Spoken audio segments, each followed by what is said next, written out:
धर्म एक ज्वलंत धर्म है, जीवंत धर्म है।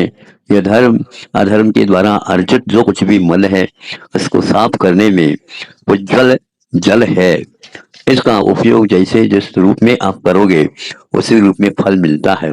शास्त्रों में कहीं लिखा हुआ स्मरण में आता है, जल में थोड़े बहुत मान लो जल नीचे गिर जाता है तो मिट्टी में मिल करके धूल होकर के वह कीचड़ का रूप धारण कर लेता है।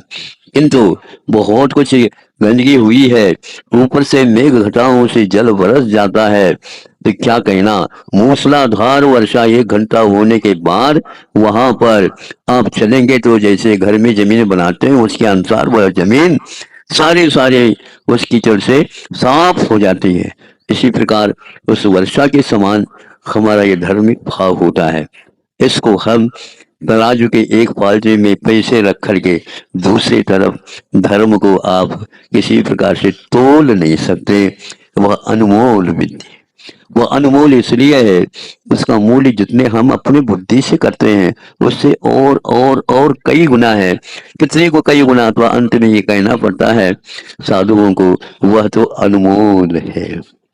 आप मूल को देख करके ही मूल पहचानने का प्रयास करते हैं, किंतु धार्मिक अनुष्ठान अनमोल है।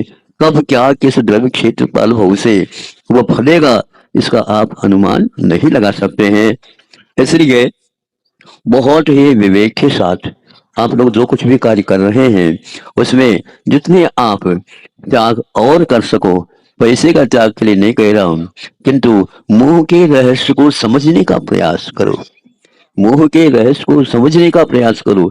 जब आप जिसको अनुकूल समझते हो, जब वह आपके लिए हानिकारक होता है तो उसको फेंकते हो क्या? नहीं फेंक देते, फेंक देते हैं, क्योंकि वह हमारे लिए हानिकारक है।